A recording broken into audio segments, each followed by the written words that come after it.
Episode 27. Grandmother in Trouble. Seeing her anxiety, Daria could not help but reassure her. Don't worry, I won't let you do that. It's just, I still haven't made up my mind. I've got a very good memory, so one day you'll have to pay me back.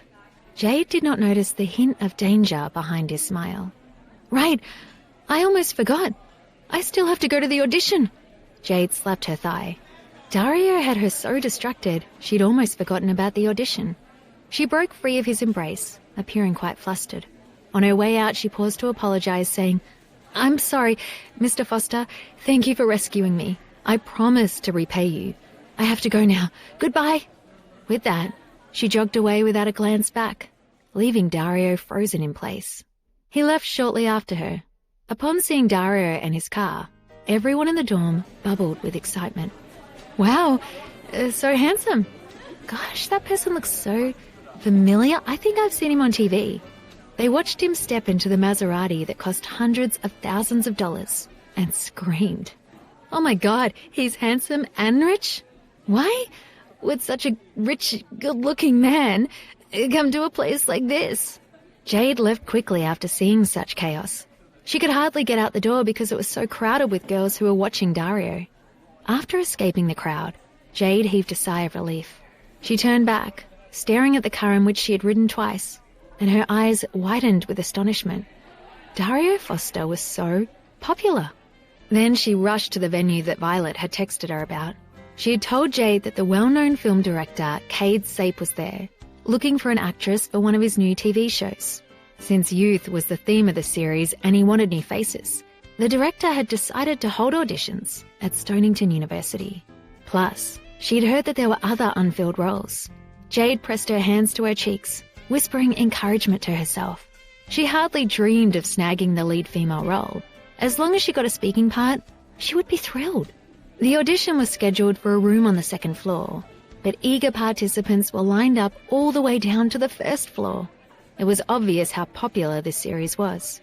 Jade frowned as she gazed at the sea of people. She felt her heart flutter. They wouldn't finish before her chance, would they?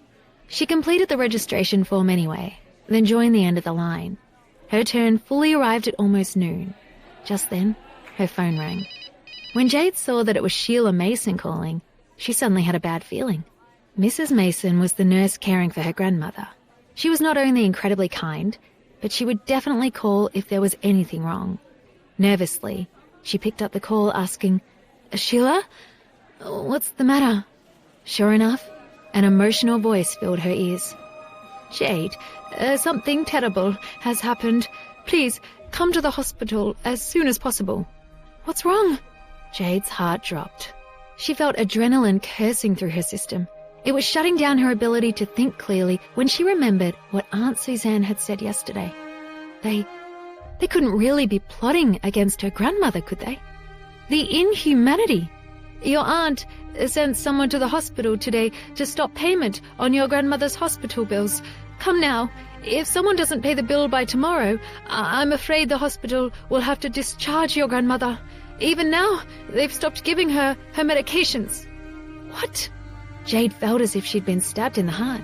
She'd never expected that the Winslet family could be so cruel. Mrs. Mason, I'm begging you, please take care of my grandma. I'll be there right away. Jade was on the verge of tears. Okay, but I won't be able to stay for too long. I'm just a nurse, after all. I can't meddle in the hospital's affairs, Sheila said with embarrassment. Yes, I understand. After hanging up, Jade immediately called her aunt. Suzanne Winslet seemed to be expecting Jade's call. She sounded exceptionally calm. She didn't even speak with her usual sarcasm. Oh, my dear Jade, I didn't expect you to call again. Oh, I see. You must have got the hospital's notification, Aunt Suzanne said with fake sweetness in her voice. Aunt Suzanne, where's your humanity? How can you toy with someone's life? Hearing her aunt's cruelty, Jade dropped all pretense of politeness. The smile on Suzanne's face disappeared and she said coldly, Jade Winslet, don't you know what's good for you? You selfish child, do you have any idea how much we've spent on your grandmother?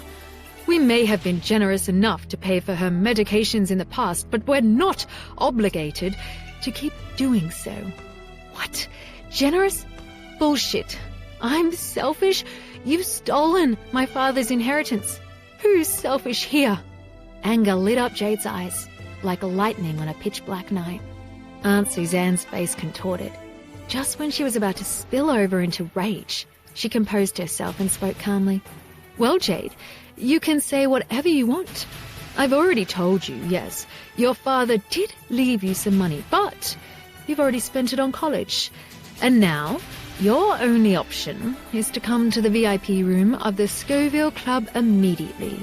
You've already stood him up once. This time I won't cover for you. Oh right, I forgot. You can choose not to come, but then you'll have to watch your grandmother die as a result. You monster! Don't think I'm bluffing. If you don't believe me, go ahead and try me. After she finished speaking, Suzanne immediately hung up the phone, exploding with anger. Jade's heart filled with hatred as she gripped her phone tightly. Did the Winslets really want to corner her like this? Jade Winslet, you're up. The audition manager seated at the entrance shouted.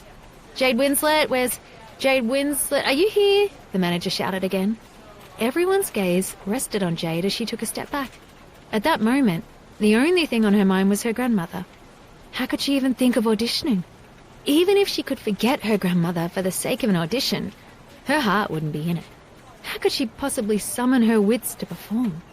No, she had to go to the hospital. Jade Winslet, is this you? The manager asked impatiently. I am. Well then please, go in now. You only have one chance. Jade faced the manager and said with tears in her eyes, I'm sorry I have to leave now. I'm so sorry to trouble you. Then she rushed from the school as fast as she could.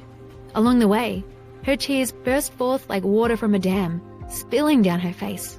She was so worried about her grandmother that she didn't even notice the car that was following her.